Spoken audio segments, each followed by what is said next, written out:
साथी सारे जग भूला जागा लाल मुरद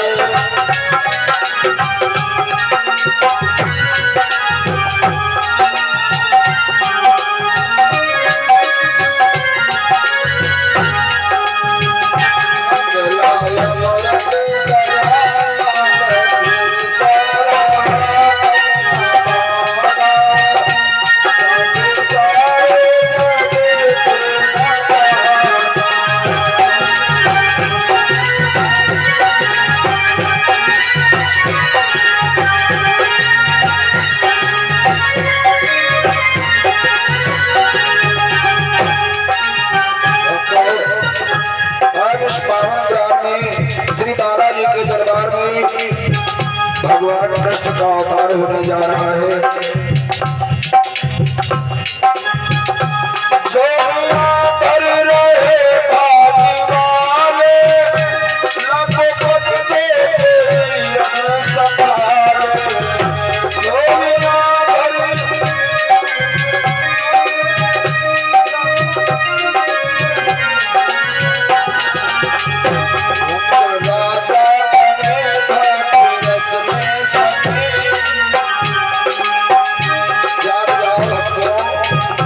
रंग राजा बने भक्त रस में समय कष्ट मारा साथी सारे जग तू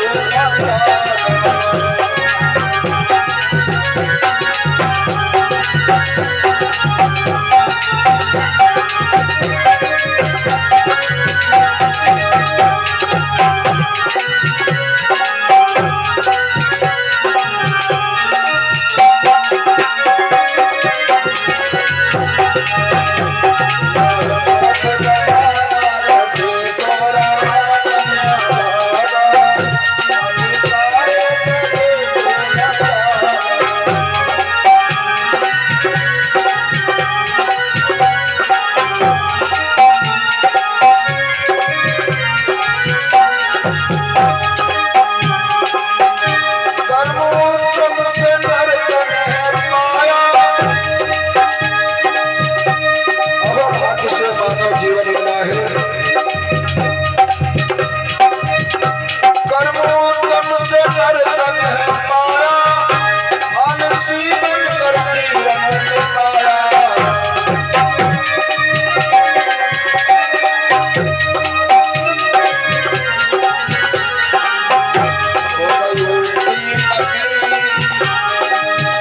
हो गई उल्टी मती कर ली अपनी चली कृष्ण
सदा घाटे का कर हाथ माथे पर धर सदा घाटे का कर हाथ माथे पर धर रोने वाला सारे जग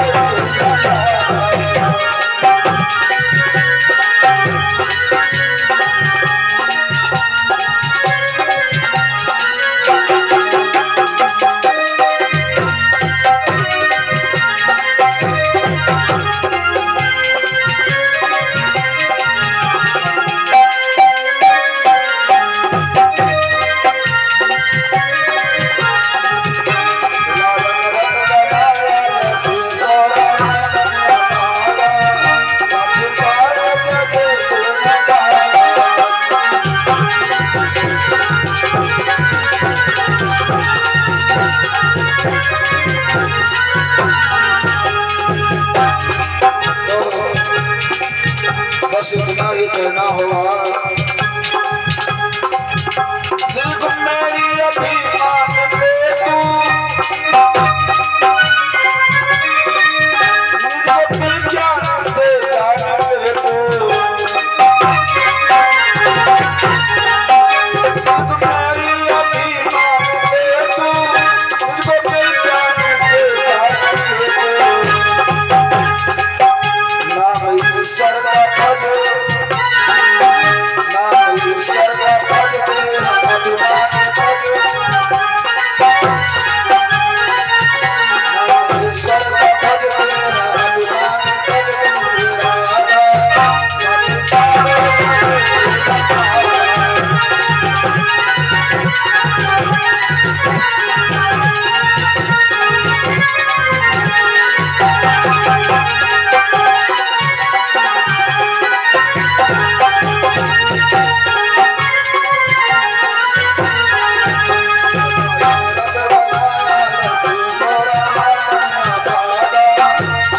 सारे जगे तू नजारा।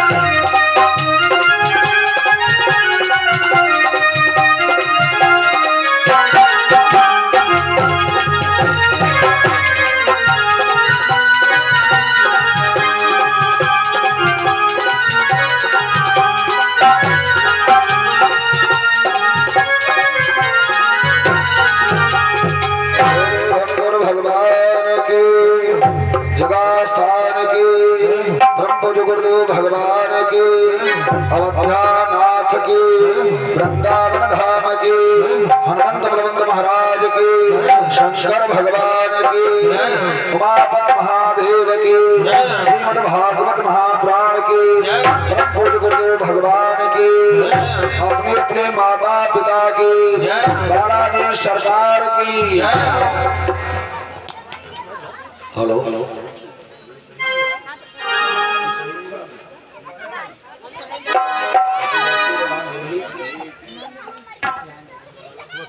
हेलो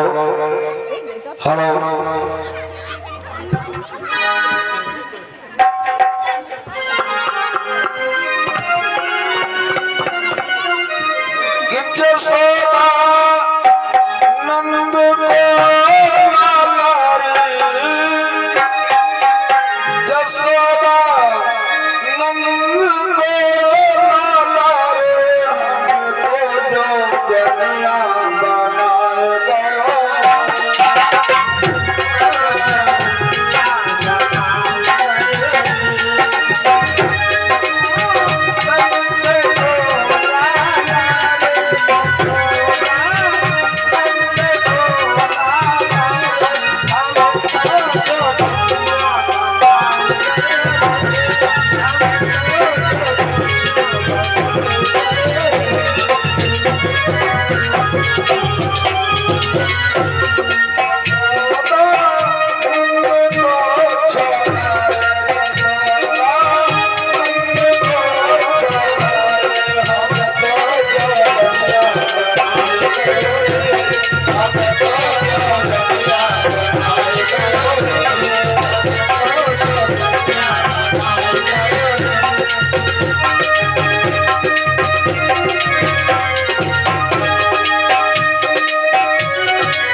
हेलो हाँ गुरु जी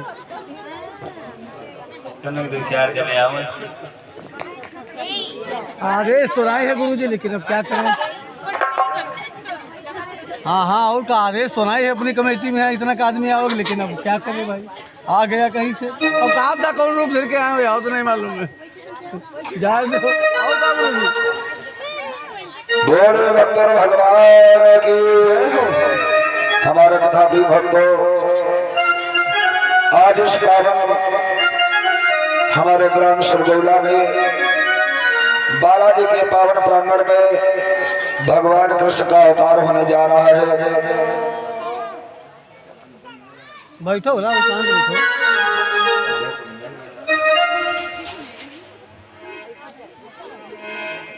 आज भक्तों ये ग्राम, ये जगह भूमि पवित्र होने जा रही है। बताया गया जिस जगह पर भगवान कृष्ण का, भगवान राम का अवतार होता है तो सकल तीर्थार्थ सदैव वहां पर सभी देवी देवताओं का पदार्पण होता है।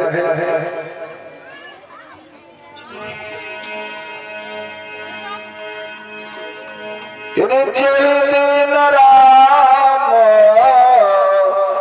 जन्म श्रुति गावै,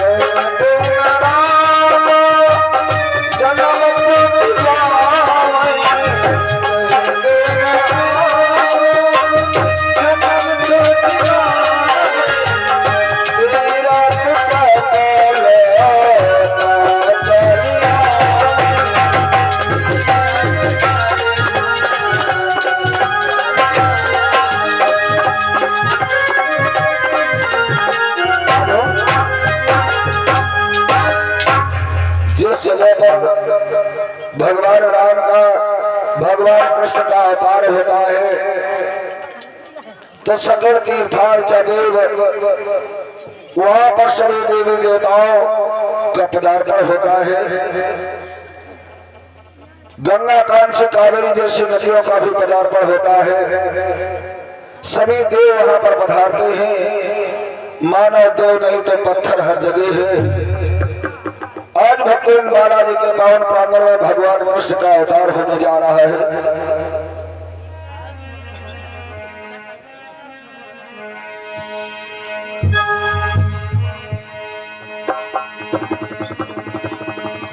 कृष्णाय वासुदेवाय हरे परमात्मने प्रणत कलेश नाशाय गोविंदाय नमो नमः। वैसे भक्तों, कृष्ण और राम में कोई भी मूलता भेद नहीं है। कुछ भक्तों के मन में ये भाव जागृत हो रहा होगा कि पंडित जी ने राम कथा नहीं रखी। कुछ भक्तों के मन में ये भाव होगा कि पंडित जी ने राम कथा नहीं रखी। तो भक्तों बता दें, इस श्रीमद् भागवत पुराण में विशेष भगवान कृष्ण की पावन बाल लीलाओं का वर्णन है। राम कथा केवल 56 श्लोक राम कथा के इसमें दी गए। इस श्रीमद् भागवत में कुछ लोग 3-3, 4-4 दिन तक राम कथा ही श्रीमद् भागवत कथा में बोलते हैं। भक्तों केवल 56 श्लोक दिए गए। आदो राम तपो वनादि गमनम भट्टा मृदा कांचनम। इस प्रकार से 56 श्लोकों में राम कथा सूक्ष्म दे दी गई है। विशेषकर श्रीमद् भागवत पुराण में केवल भगवान कृष्ण की पावन बाल लीलाओं का वर्णन है। और भक्तों, राम और कृष्ण में कोई मूलता भेद है भी नहीं। भगवान राम और कृष्ण में कोई भी मूलता भेद नहीं है। जो राम है वही कृष्ण है और जो कृष्ण है वही राम है। कोई मूलता भेद नहीं। किसी कवि की कल्पना है क्या कि जो कहानी राम की है वो कहानी श्याम की।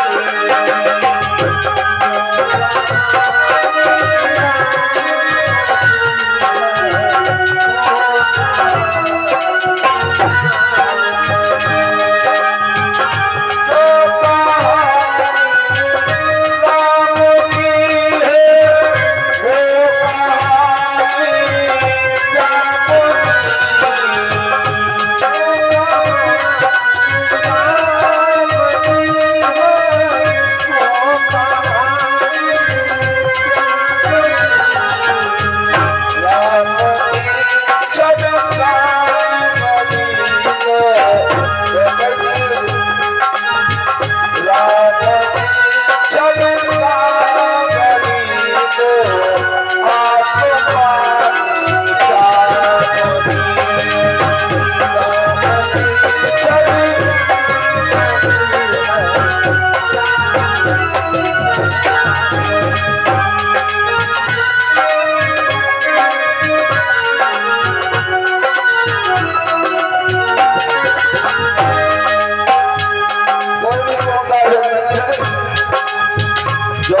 कहानी राम की है, वो कहानी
तो सिर्फ इतना ही भगवान जो भी कार्य किए वो मर्यादा में बंधकर किए, मर्यादा को पुरुषोत्तम कहलाए, धर्म की रक्षा की और भगवान कन्हैया ने बाल लीला की है।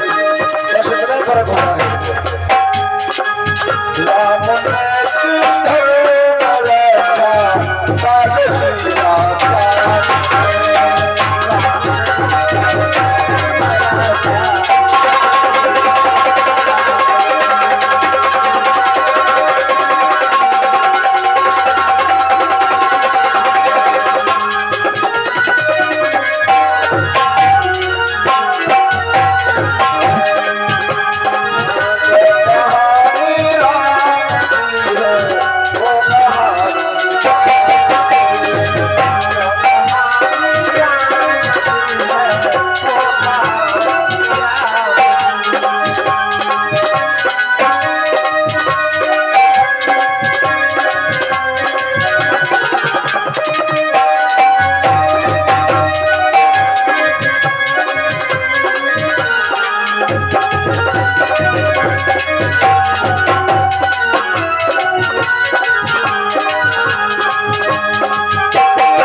राम और कृष्ण में कोई भी मूलता भेद नहीं है।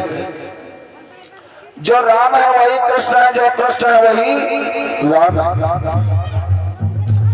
बस फर्क कितना हुआ है कि राम ने जो भी कार्य किए वो मर्यादा में बंधकर किए, इसलिए मर्यादा पुरुषोत्तम कहलाए, धर्म की रक्षा की। भगवान राम ने नवमी को ही अवतार क्यों लिया? भगवान राम ने नवमी को ही अवतार क्यों लिया? अष्टमी को भी ले सकते थे, सप्तमी को भी ले सकते थे, दसवीं को भी ले सकते थे, लेकिन भगवान राम ने नवमी को ही अवतार क्यों लिया? नवमी को अवतार लेकर के मान लो भगवान राम ये सबको संबोधित करना चाहते हो कि मैं मर्यादा में बंधा हूं, हम मर्यादा में बंधा हूं, हम मर्यादित हूं। नौ की गिनती जो होती है भक्तों वो अपनी मर्यादा में बंधी होती है। वो कभी घटती बढ़ती नहीं। जैसे नौका पहाड़ा पढ़े 9 एकम 9 न दूनी 18 8 1 9 नौत्र को 7 2 न 4 4 और 5 9 यहाँ तक कि 9 नवा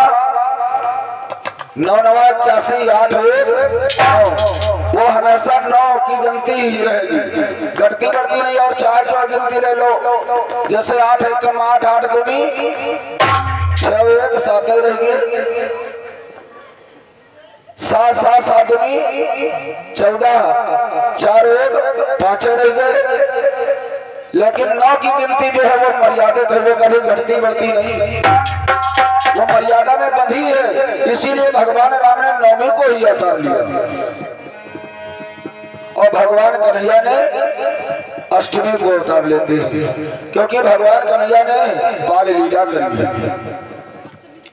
रामकृष्ण में कोई भी मूलता भेद नहीं है। भगवान कन्हैया के पिता कहे हुए, भगवान कृष्ण के पिता कहे तो कौन कौन? एक तो वसुदेव और दूसरे 12 नंद। तो जब भगवान कन्हैया के पिता दो, तो भगवान राम के भी पिता दो।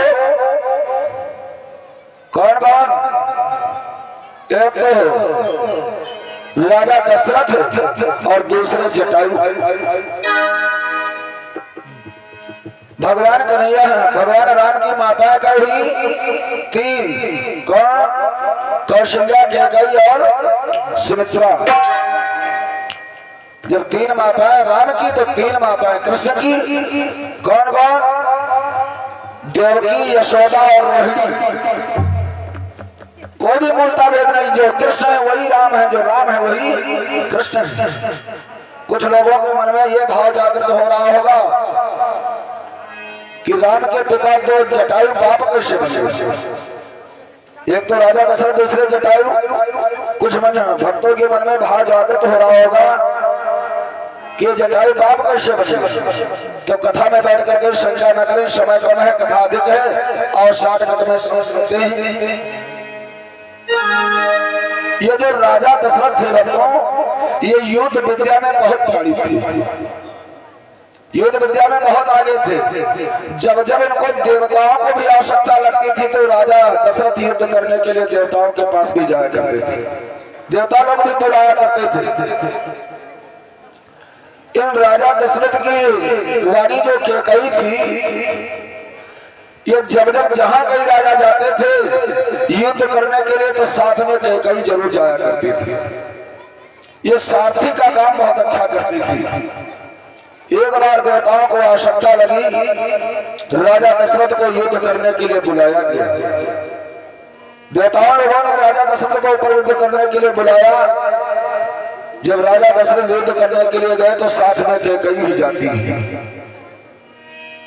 इधर राजा दशरथ युद्ध करने लगे और सारथी का काम कैकेयी कर रही थी। युद्ध प्रारंभ हुआ, यानी एक पार सारथी, दूजे पार साजना।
भक्तों युद्ध चल रहा था कि कई साथी का काम कर रही थी।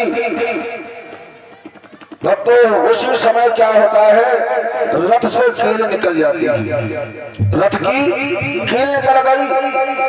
कैकई ने देखा रथ की कील निकल चुकी है, तो कील की जगह पर कैकई ने अपनी अंगुली डाल दी।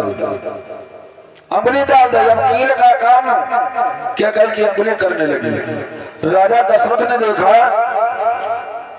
राजा दशरथ कहने लगे कैकई, आज तूने बहुत बड़ा उपकार किया है, बहुत बड़ा उपकार किया है। इस उपलक्ष्य में कैकई तुम मुझसे वरदान मांग ली। कैकई कहने लगे महाराज इसमें हमने उपकार ही क्या किया। कहा नहीं, मैं कह चुका हूं तुझसे, तुझको वरदान मांगना होगा।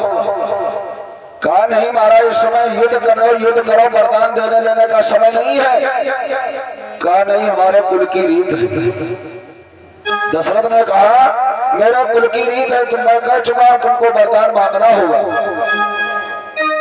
तो कैकई ने कहा महाराज अगर जो तुम वरदान देना चाहते हो इस समय युद्ध करो, वरदान देने लेने चक्कर मत पड़ो। जो तुम वरदान देना चाहते हो वो वरदान अपने पास धराव रूप रख लो। जब हमें आवश्यकता लगेगी तब हम ये वरदान तुमसे मांग लेंगे। और हाँ भक्तों, जब भगवान राम को 14 वर्ष के लिए वनवास मांगा था, भगवान राम को 14 वर्ष के लिए वनवास मांगा था, तो और धराव रूप कोई वरदान नहीं था, यही वरदान था। इधर युद्ध चल ही रहा था, इसी बीच में राजा दशरथ से एक ब्रह्म हत्या हो जाती है। जो ब्रह्म हत्या हुई, राजा दशरथ के ब्रह्म हत्या लगी। राजा दशरथ ऊपर से नीचे गिरने लगे। भक्तों उसी समय जटायु को दया आ गई। जटायु ने सोचा ऐसे राजा दशरथ को हम मरने नहीं देंगे। तो जटायु ने क्या किया, अपने दोनों पंखों को फैला करके उड़ा। दोनों पंखों को फैला करके ऊपर उड़ जाता है और राजा दशरथ को अपनी पीठ पर ले लेता है। पीठ पर ले लिया, नीचे ला करके उतारा। जो ही नीचे ला करके उतारा, राजा दशरथ कहने लगे जटायु, जटायु आज तूने मेरे प्राणों की रक्षा की है, इस उपलक्ष्य में तू मुझसे कुछ वरदान मांग ले, वरदान मांग ले। जटायु ने कहा महाराज इसमें हमने क्या उपकार किया, हमने अपना फर्ज अदा किया है। कहा मैं कह चुका तुझे वरदान मांगना होगा, क्योंकि मेरे कुल की रीत है। क्या कि राजा कुल रीत सदा चलिया,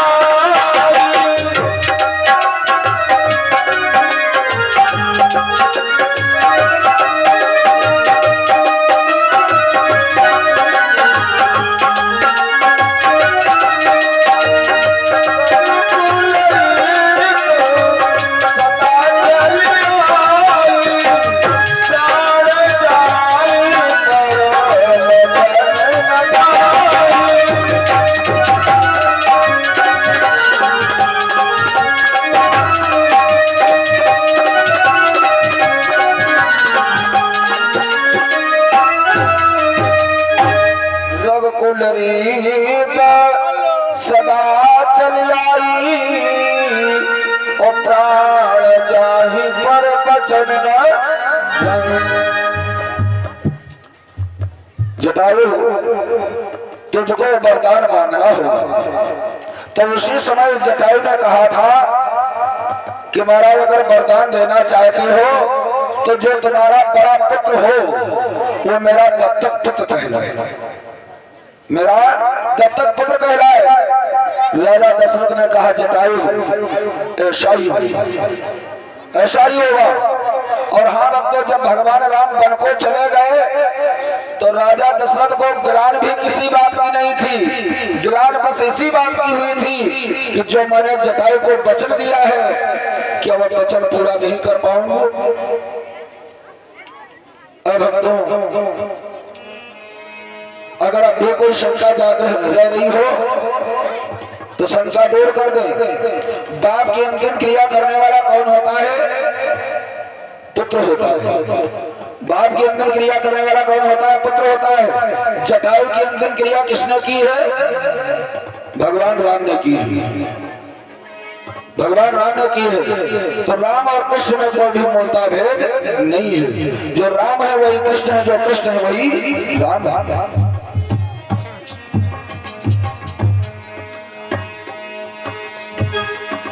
कि शुरू हो रही है कृष्ण कहानी, शुरू हो रही है।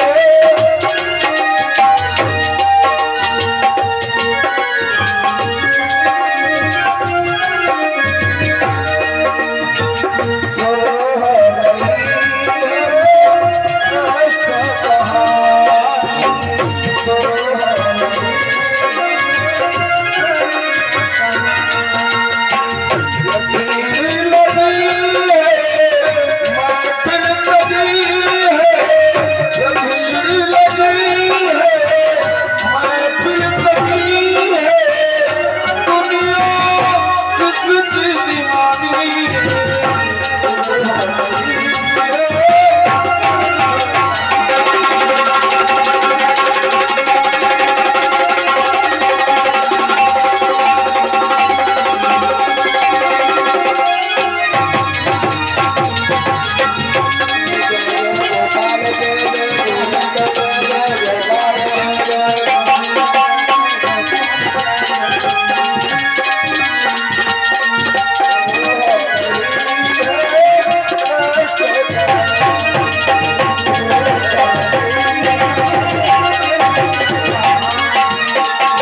जैसे चंद्रवंश में उज्जैन परिवार में कंस कसाई कैसे पैदा हुआ, हम इसी जगह से अपनी कथा प्रारंभ करेंगे। यानी वो कृष्ण जैसे चंद्रवंश में उज्जैन परिवार में कंस कसाई कैसे पैदा हुआ, इसी जगह से हम अपनी कथा प्रारंभ करेंगे। और सर्वप्रथम कथा प्रारंभ करने से पहले मां आदिशक्ति से प्रार्थना कर ले, शक्ति अपने अंदर प्रदान करें। फिर जैसी प्रभु की इच्छा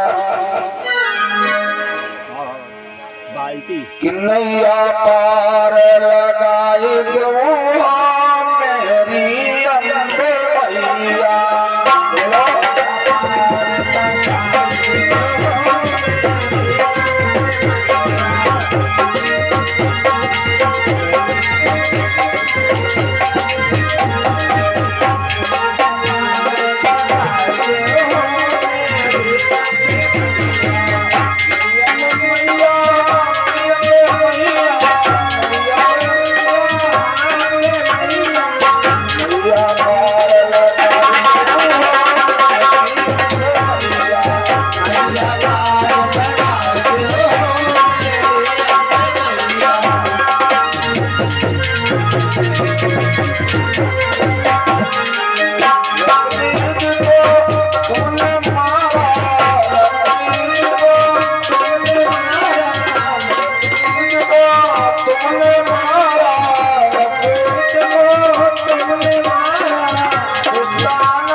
जगदम्बे मैया की खाए नहीं हुई ले बेटा रुक जाओ दे रहे हैं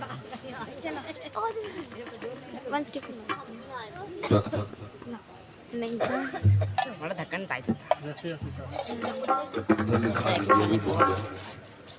तुम खाए खाए आए हो सब लोग थोड़ा जोर लगाओ जी माँ जान मिले कुछ यहाँ बालाजी के दरबार में है थोड़ा बोले बालाजी सरकार की अब माँ लड़के बोले कोई बोले थोड़ा जोर लगाओ बोले भक्तर भगवान की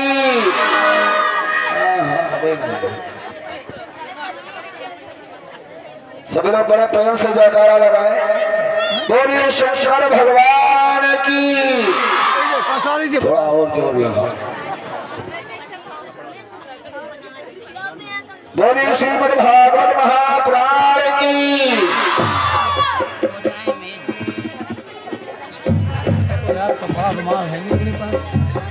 नारायणं नमस्कृतं नरं चैव नरोत्तमं देवी सरस्वती व्यासं ततो जयमुदीरयेत्। यानी वो कृष्ण जैसे चंद्रवंश में कंस कसाई कैसे पैदा हुआ, इसी जगह से मेरी कथा प्रारंभ है कि वो उग्रसेन का राज्य था और मथुरा के दरमियान नहीं बुराई करे कोई, प्रजा करती थी सम्मान।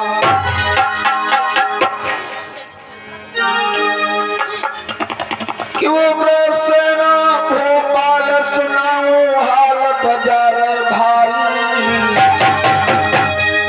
और जाके असकी रात की ध्वजा स्वर्ग में तारी।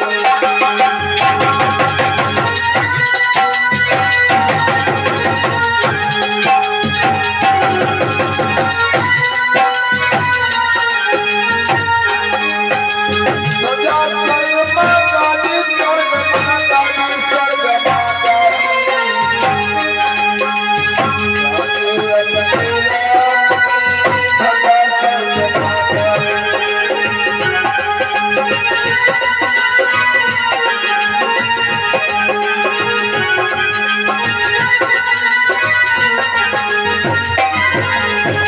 या पुत्र सम्मानत जन को दान देते, गाली देते गाली। प्रजा पुत्र सम्मानत जन को दान देते, गाली देते गाली।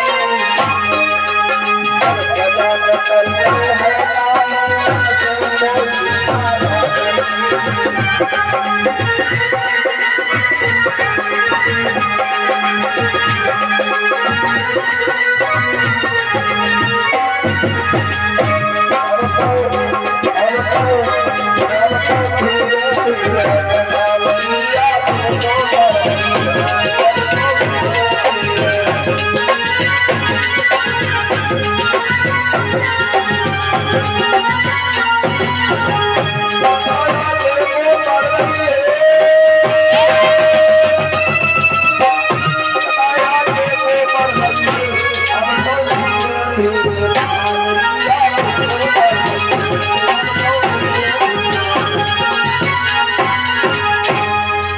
भक्तों, उग्रसेन का राज्य मथुरा है।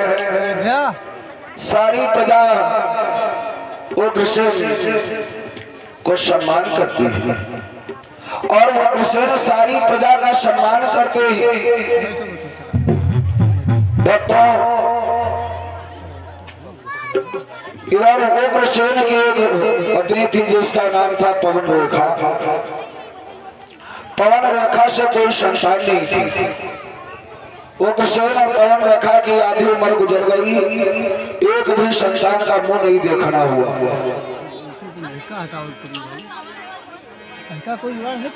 उग्रसेन अपने राज दरबार में थे। पवन रेखा महलों में है, गांव की सखियां गोपियां सब बागों में झूला झूलने के लिए जा रही थी। पवन रेखा ने सखियों गोपियों को देखा, कहा गोपियों तुम सभी लोग कहां जा रही हो? सखियां गोपियां कहने लगी, रानी महारानी पटरानी देखो हम बागों में झूला झूलने जा रही हूं। पवन रेखा कहने लगी, सखियों थोड़ी देर रुक जाओ, अभी शाम की बेला आने वाली है, हमारे स्वामी आ जाए फिर आप लोगों के साथ में आज हम भी बागों में झूला झूलने चलूंगी। बताओ रानी की बात को कौन टाल सकता था? उधर बैठे दिखाई नहीं पड़ रहा ना, फायदा क्या नहीं कर रहा है। सारी सखियां गोपियां रुक जाती हैं। इधर शाम की जब बेला नजदीक आई, वो कृष्ण दरबार से महलों आए। पवन रेखा आज अपना एक नारी चित्र खेला। हनुमान उदास रूप लेट जाती है। जब वो कृष्ण महलों आए, पवन रेखा को देखा। भक्तों वो कृष्ण जो थे अपने पवन रेखा रानी को बहुत प्यार करते थे, बहुत प्रेम करते थे अपनी रानी को। पवन रेखा को जिस समय देखा उदास भाव, वो कृष्ण कहने लगे, पवन रेखा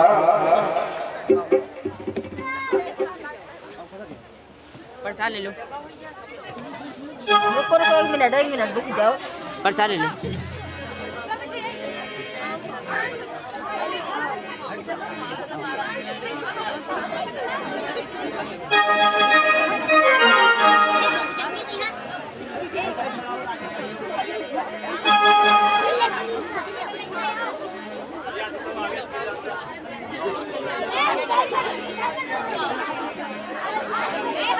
हमारे कथाप्रिय भक्तों,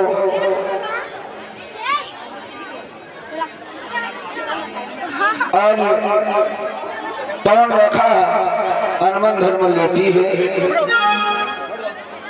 शांति का सहयोग देते रहे भक्तों, शांति से आते रहे, अपना अपना आसन ग्रहण करते रहे।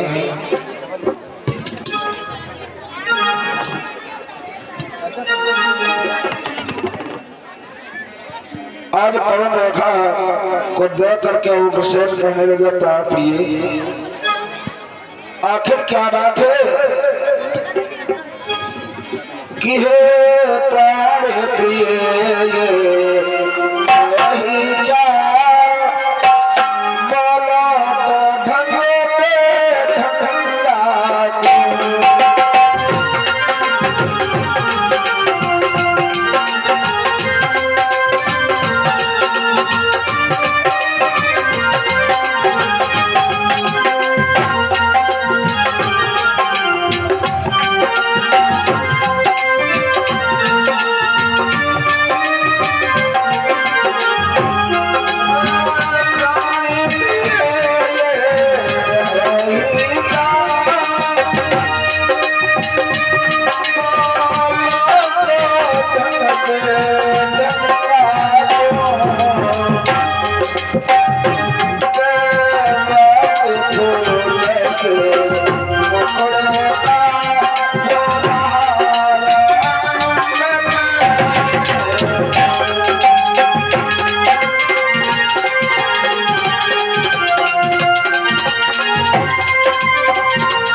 शब्द कहा हो तो मैं उसकी कुंडिया काट लूं।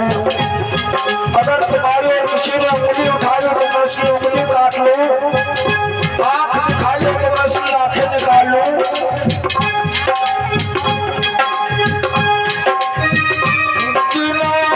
आंखों में हो दास दिया वो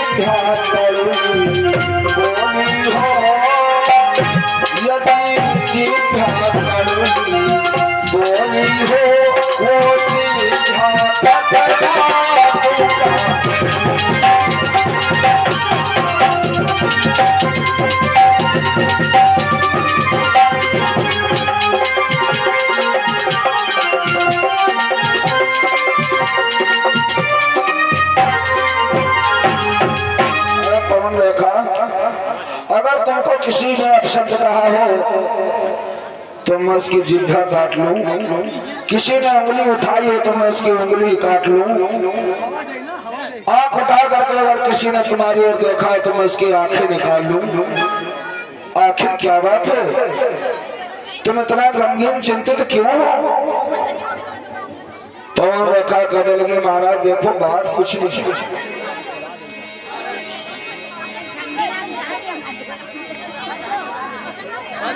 कहा नहीं बात जरूर कहा नहीं महाराज, ऐसा कहा नहीं, ऐसा वैसा कुछ नहीं। पवन रेखा बात क्या है?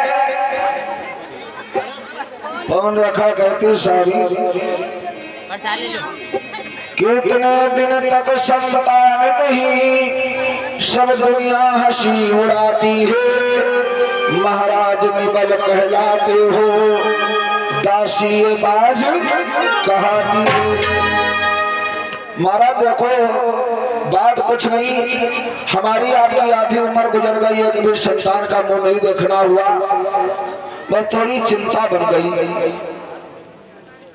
उग्रसेन कहने लगे पवन रेखा यह सब प्रभु की कृपा है, जब हमारे आपके भाग्य में संतान पैदा होगी तभी तो मिलेगी। इधर पवन रेखा धीरे से कहने लगी स्वामी आपसे कुछ कहना चाहती है। कहा कहो क्या कहना चाहती हो? कहा स्वामी देखो गांव की सखियां गोपियां सब बागों में झूला झूलने जा रही हैं, अगर आपका आदेश हो जाए तो हम भी बागों में झूला झूलाऊं, हम भी बागों में झूला झूलाऊं। उग्रसेन कहने लगे पवन रेखा देखो तुमको बागों में झूला झूलने जाना ठीक नहीं है, मैं अभी सिर्फ महलों में झूला डलवा रहा हूँ, तुम बड़े प्रेम के साथ झूला झूल लेना।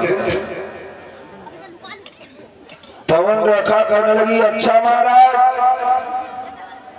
गांव की सखियां गोपियां सब बागों में झूला झूलने जाए और मैं रानी महारानी पटरानी होकर के कोठरे में झुलवा झूली, ये महलों में झूला झूले ये नहीं होगा। भक्तों धमकाने लगी। पवन रेखा अपने स्वामी उग्रसेन को धमकाने लगी। परीक्षित महाराज ये जत्ती बैठी अपने अपने मन के बसमा करे कि कितनी बड़ी नीक जादू है, इनके पास एक बहुत अच्छी जादू है, जानते हो? नहीं जानते? अगर ये अपने पति देव तो कहते हैं देखो स्वामी तुमको ये करना है, आज ये होना चाहिए, और अगर पति देव कहते ना तो ये ठीक नहीं है तो कहीं अबे फसरी लगा ली, अबे हम जहर खाई ली, अबे सरपास खाई ली, ये मरेनो बिल्ली बनी गए हो बिल्ली। आज पवन रेखा भी अपने पति को धमकाने लगी और कहा महाराज देखो या तो आज हम बागों में झूला झूलने जाऊंगी, अन्यथा इसी महलों में अपनी आत्म हत्या करूंगी। भक्तों पवन रेखा से उग्रसेन बहुत प्रेम करते थे। उग्रसेन कहने लगे नहीं पवन रेखा तुम नहीं मानती हो तो जाओ लेकिन पछताओगी शब्द कानों से नहीं सुना। चट से तैयार हुई, सखियों को बुलाया, सारी सखियां गोपियां सहित आज पवन रेखा उसी बागों को पहुंच रही है। यानी भवानी पहुंची बाग मैया महारानी पहुंची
बागों में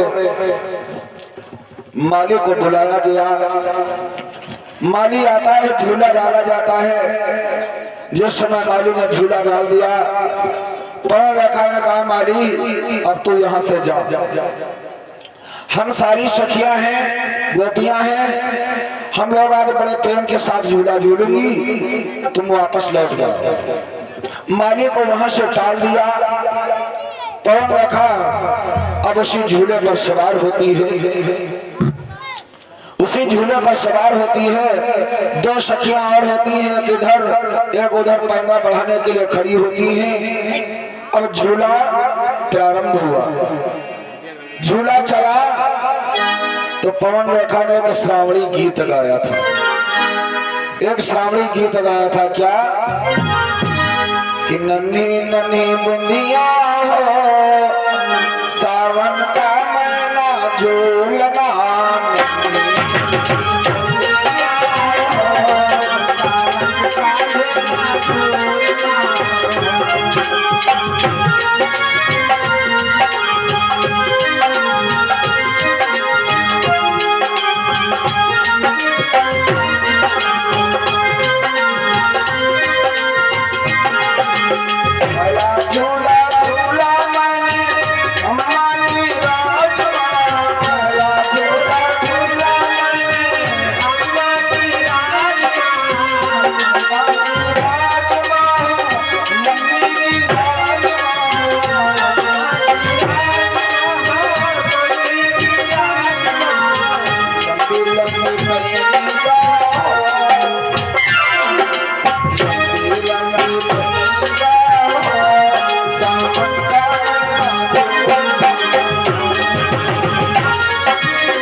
जही तेजी से झूला बढ़ा तो पवन रेखा के सर से पल्लू हटा। भक्तों, उसी बाग में एक दुर्मलिक नाम का राक्षस रहता था। दुर्मलिक नाम का राक्षस रहता था। हमने अभी बतलाया कि पवन रेखा बहुत खूब सुंदर थी। जिस समय दुर्मलिक राक्षस ने पवन रेखा की ओर देखा, सर से पल्ला हटा, पवन रेखा के ऊपर दृष्टि गई, दुर्मलिक राक्षस कामत्र हो गया। ये कितनी सुंदर नारी है, ये कितनी सुंदर नारी है। अगर इस नारी से भेंट हो जाती तो मेरी तबीयत प्रसन्न हो जाती। क्या करें, कैसे नारी से भेंट हो? तो उसी समय उस दुर्मलिक राक्षस ने क्या किया, उग्रसेन का रूप धारण कर लिया, अपना उग्रसेन का रूप बनाया और वो उग्रसेन का रूप बना करके उसी पवन रेखा के झूले के पास पहुंचा।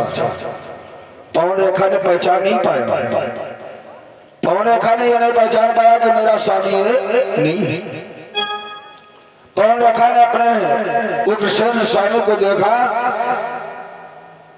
सोचा हमारे स्वामी आए, सखियों को इशारा किया, झूला रुका। पवन रेखा पास में गई और कहा, स्वामी तुम यहाँ, तुम यहाँ? दुर्मलिक राक्षस कहने लगा, पवन रेखा, पवन रेखा तुमने हमारी एक न मानी, चली तो जरूर आई, लेकिन अब तुम्हारे बिन मेरा दिल नहीं लग रहा है। आओ पवन रेखा, एक बार तुम हमारे गले से लग जाओ, एक बार मेरे गले से लग जाओ। पवन रेखा कहने लगी, महाराज तुमको कहते हुए शर्म झिझक नहीं आई? तुमको ये शब्द कहते हुए शर्म झिझक नहीं आई? एक तो बाघ है और दूसरा साथ में सखियां हैं, तुमको कहते हुए शर्म झिझक नहीं आई?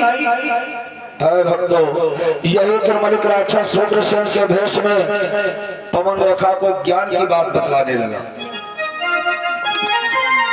दुर्मलिक राक्षस पवन उग्रसेन के भेष में कहता, पवन रेखा जानती हो किससे वकालत कर रही हो?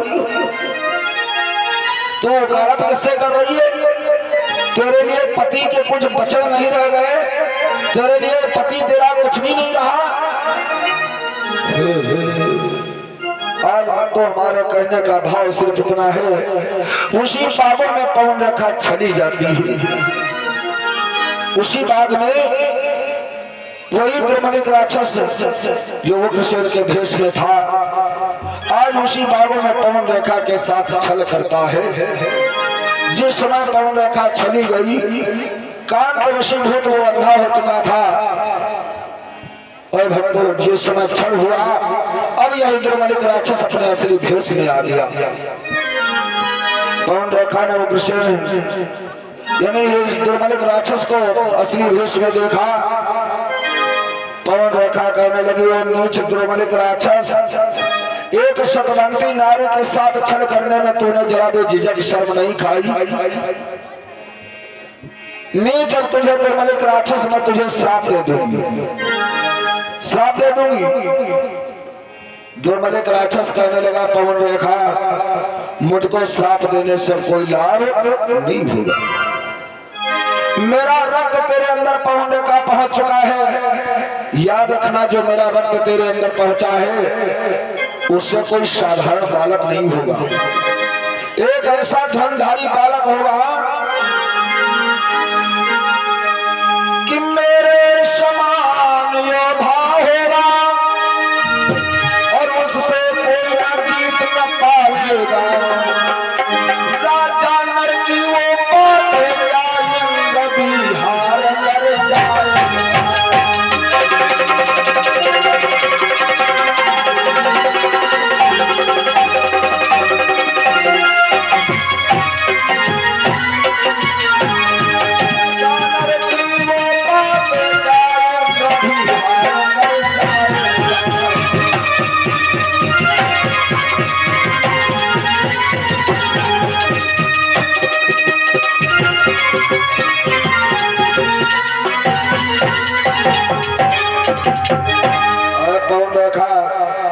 जब मेरा रक्त तेरे अंदर पहुंचा है उससे कोई साधारण बालक नहीं, मेरे समान एक ऐसा धर्मधारी बालक होगा उससे कोई नहीं जीतने पाएगा।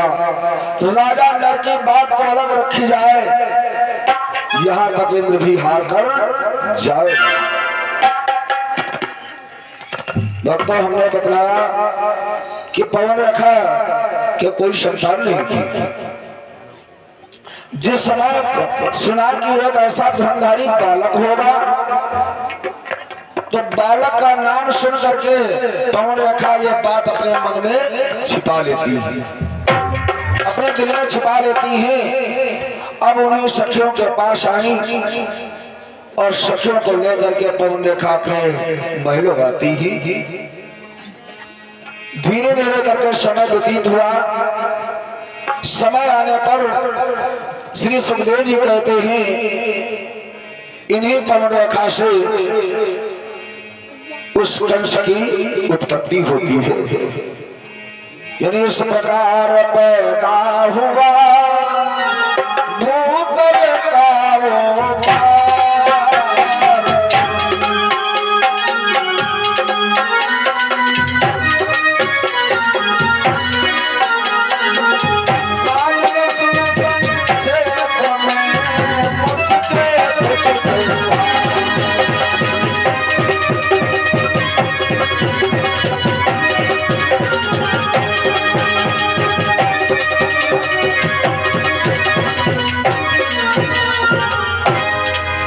श्री सुखदेव जी कहते हैं राजन परीक्षित इसी प्रकार से पवन रेखा से कंस की उत्पत्ति होती है।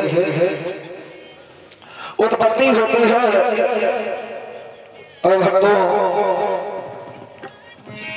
श्री सुखदेव जी कहते हैं राजन परीक्षित अब इसके कुछ विवाद समय कर लो।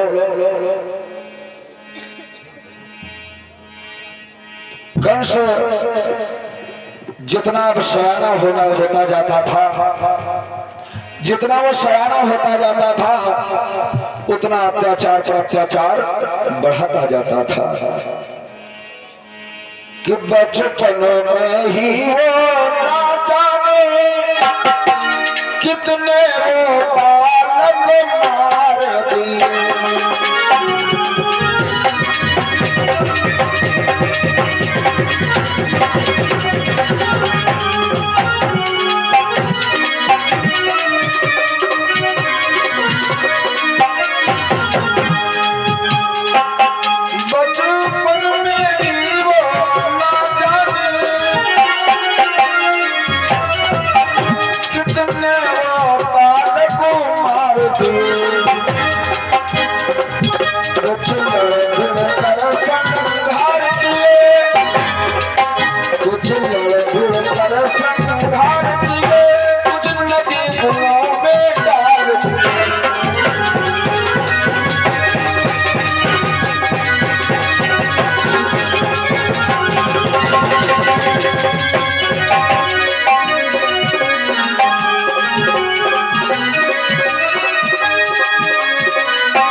उस बचपन ही अवस्था में न जाने कितने बच्चों को मौत के घाट उतारता है।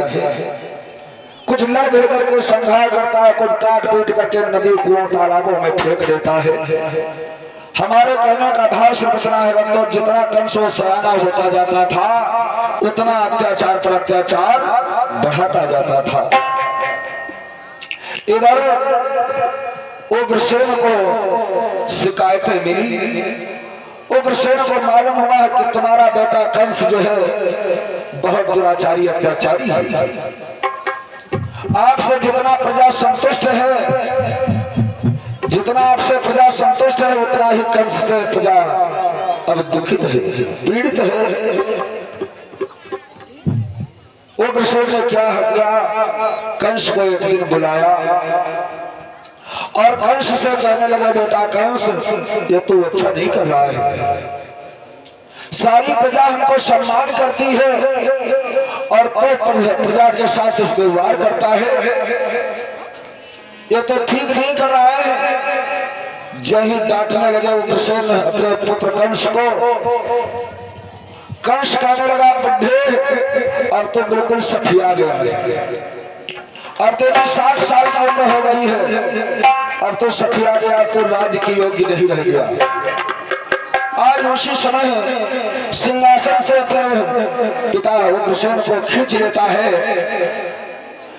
नीचे सिंहासन से नीचे खींच लिया, हाथों में हथकड़ियां, पांव में बेड़ियां डाल करके उग्रसेन को कारागार में डाल दिया और स्वयं उस मथुरा का राजा बन बैठा। स्वयं उस मथुरा का राजा बन बैठता है।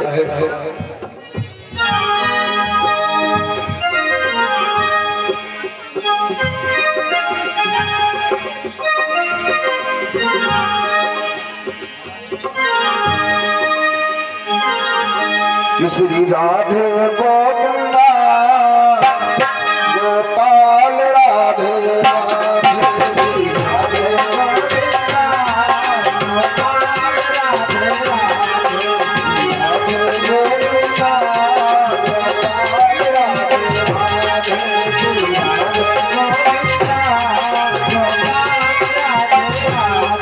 गोपाल राधे राधे गोपाल राधे राधे गोपाल राधे राधे गोपाल राधे राधे गोपाल राधे राधे गोपाल राधे राधे श्री राधे गोविंदा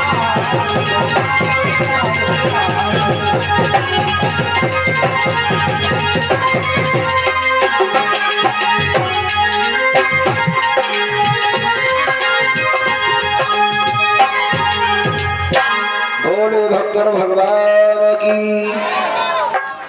इधर भक्तों इन्हें उग्रसेन के भाई थे जिनका नाम था देवक। उग्रसेन के भाई हैं जिनका नाम है देवक।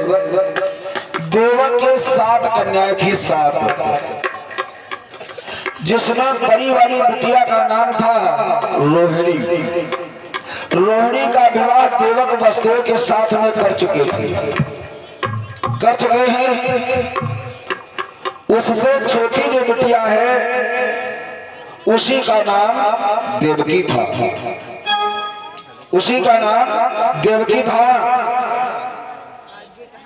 देवकी जब विवाह की योग्य होती है,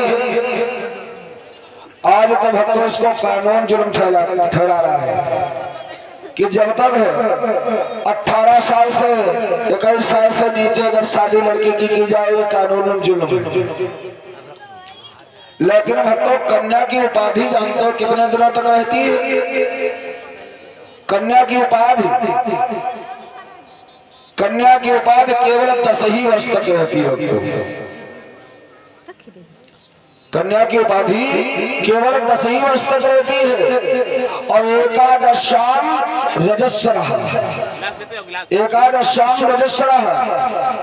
वो फिर कन्या नहीं रहती है, रजस्वरः के रूप में पहुंच जाती है। इस बात को देवक खूब जानते हैं। देवक सोच रहे हैं कि समय पर हम अपनी बिटिया कन्या देवकी का कन्यादान नहीं कर पाऊंगा। देवक अपने देवकी बिटिया के लिए तमाम वर चुनते हैं, लेकिन कोई योग्य वर नहीं मिल पा रहा था। समय बीता जा रहा है। देवक सोचने लगे क्या करें, तो बड़े बुजुर्गों से सलाह लेते हैं। देवक बड़े बुजुर्गों से सलाह लेते हैं। और भक्तों याद रखना, बड़े बुजुर्गों की कभी सलाह व्यर्थ नहीं जाती। एक हमको छोटा सा दृष्टांत याद आ गया। एक बूढ़ा था, वो परदेश चला।